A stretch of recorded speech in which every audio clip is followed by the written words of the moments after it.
And time now for the Northtown Hyundai pregame huddle in Northtown Hyundai, Western New York's premier Hyundai dealership. Joe, for me today, the pregame huddle I think is very much centered around injuries. Both teams experiencing some injuries on different sides of the ball. For the Ravens on offense, they'll be without, I don't know if he's all pro, but he might as well be to their offense. Patrick Ricard, their fullback, who does so many things for them. I think the ultimate chess piece for the Ravens offensively. It's not just, you would think a fullback just really kind of in there for the run game. But for me, Patrick Ricard means a lot to their pass game. He's sort of the chess piece that forces a defense like the Bills to take Taron Johnson off of the field and Dorian Williams onto it, which can give them really solid looks in the pass game. So missing him, I think, is huge. And then you also have their best receiving tight end in Isaiah Likely, who is also out for this game. They knew he'd be out, kind of dating back to the open training camp with an ankle injury, and he has not yet ready to come back to play for the Ravens. So two big injuries for the Ravens, and then defensively for the Bills,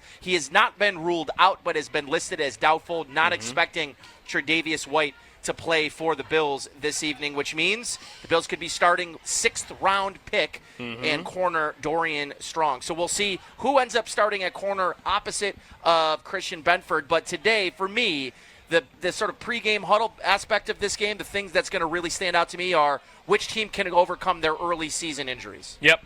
And for the Bills, we'll see if Strong is able to hold up if it is him in the first place. I tend to think it probably will be, but that's a total guess. Mostly just because if they truly like Jamarcus Ingram as an outside corner, how come they never put him in the AFC Championship as Kyrie Elam was getting walked on a down-to-down basis? Like, they had every chance to do that in the last football game they played, and they did not do that. They like him on special teams. They like him, I think, in the nickel in a pinch. Maybe they like him in an emergency on the outside, but we'll see if it is Strong out there.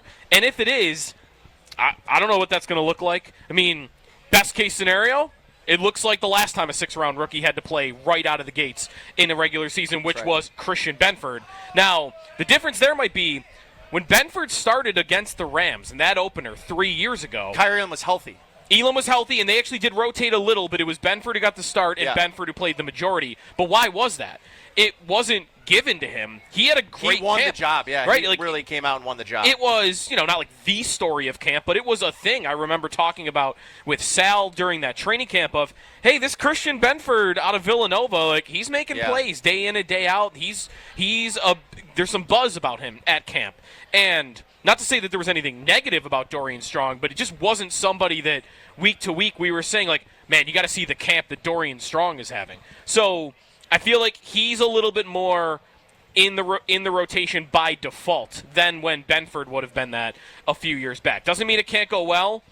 DeAndre Hopkins might have no juice left, and if you can get that matchup, it could be the athletic young guy wins it, or it could be the old, experienced, savvy, wise receiver just puts him in a blender throughout the course of the day. That to me is a matchup to look out for, is Hopkins versus maybe Dorian Strong. So not only was that your pregame huddle, it was also your Barnes Firm injury update. Injured for help, call 1-800-8-million. So, Joe, on top of injuries, which absolutely will be a part of the storyline for me in this game, it's also the new look, quote-unquote, Bills defense. Joey Bosa making his Bills debut this evening for the Bills on Sunday Night Football. On top of that, you look at players in the back end. Cole Bishop didn't start that last season in the starting lineup. It was Damar Hamlin this time around. It's going to be Cole Bishop and Taylor Rapp on the back end. On offense, Josh Palmer, his Bills debut tonight as well for the Bills. Any of those players kind of sticking out to you as ones you've got your eyes on for this matchup? Definitely Cole Bishop. Bishop actually, surprisingly, he didn't play much last year, but in 2 of the games that he played the most in, the regular season game against Baltimore, because I believe Taylor Rapp went out in that game. Derrick Henry, I'm pretty sure, knocked a bolt loose upstairs. I think he tried to go at his thighs, and that didn't go well for him. Bad idea. So what does Bishop play in that game? 72% of the snaps. And then in the playoff game, Rapp's hurt again. Early on, he gets the interception, he gets hurt, so Bishop plays 66% of the snaps. So this is a player the Ravens are a little more familiar with than other opponents. They saw him twice last season, and there were mistakes. I remember it would have been a combo mistake. There was a big Bateman play last year in the playoff game that got the Ravens down to goal to go. And it was a big miscommunication between Hamlin and Cole Bishop. You can't have those happen in this game. So Bishop, to me, with the missed reps in camp due to all the injuries, with the uncertainty of him coming in to the season, them protecting themselves by keeping Hamlin around and bringing in Jordan Poyer and all these safety options that they currently have in case it doesn't go well. Yeah, I'm got my eye on Cole Bishop, because if I am the Ravens, I'm attacking weak points of the Bills' defense. Yeah. And one of those weak points that I'd want to test early would be, can Cole Bishop stay in the right positions, or can I confuse him, get him lost a little bit, and have a big play over the top?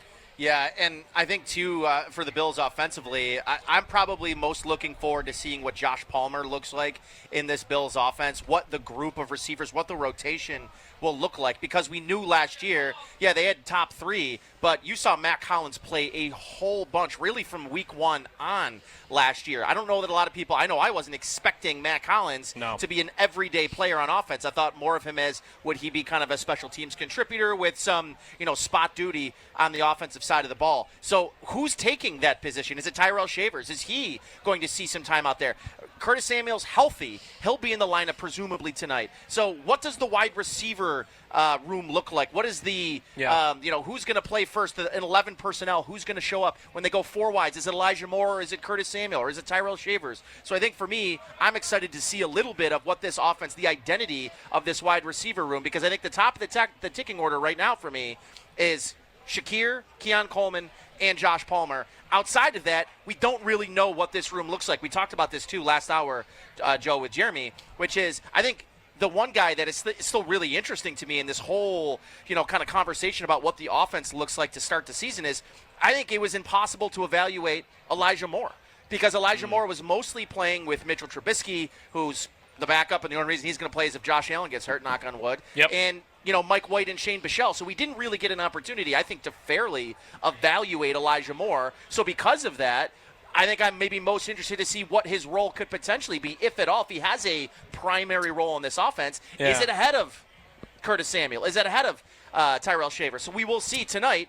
Who's the fourth receiver that's going to come in and see game action. If it's funny because I could see what it looks like. If Shavers plays tonight, I could see what it looks like. It's a Hollins-like role where he's playing on the outside and he's doing some of those cardio routes, getting the defense down the field. He's blocking, and that's going to be on the outside. If Samuel plays, can't you envision it a little bit? Yeah. It's bubble screens. Maybe he's lined up in the backfield here or there. And maybe he plays more tonight because Khalil Shakir is still kind of recovering from that ankle injury. Maybe, that's right. Yeah. Where Moore is interesting is we don't really know what the role would be. Yeah. Like, because he's a versatile receiver in theory, could he be someone they're lining up on the outside trying to beat man coverage? Could they be lining him up in the slot to spell Khalil Shakir in the same way that you're thinking about Curtis Samuel? Like, the reason that Moore is the most interesting to me is not just how much will he play, it's how will they use him. Because every other receiver they have in their room, even Palmer's new, but we know what that looks like, right? Yeah. He'll play on the outside. He'll take up all those snaps that Matt Collins had. They're going to use him the way they tried to use Amari Cooper. They're going to line him up in the outside, and they're going to give him a little bit of space. He won't be right on the line, and he'll just go beat those cornerbacks. I don't have a good grasp on what they think of Elijah Moore, what type of receiver they see him being in this offense. It's really possible he doesn't play much at all tonight. It's very possible. We'll see about inactives. Is it even which one of the receivers is inactive tonight? Because there's a chance I think they only dress 5. I think there's a very good chance they'll only dress 5 because I think, too, for me, Tyrell Shavers is going to be in your game day lineup. He's going to be a primary special teams contributor. So if Shavers is in, Curtis Samuel knows the offense. I think they know what they have in Curtis Samuel. But the injury, I think, for Samuel put him behind, again, the 8 ball this offseason. I was looking forward to seeing what Curtis Samuel's expanded role could be. We just haven't seen it. I think when we've seen a glimpse of it was towards the end of last year. That Denver game, he was kind of their deep threat.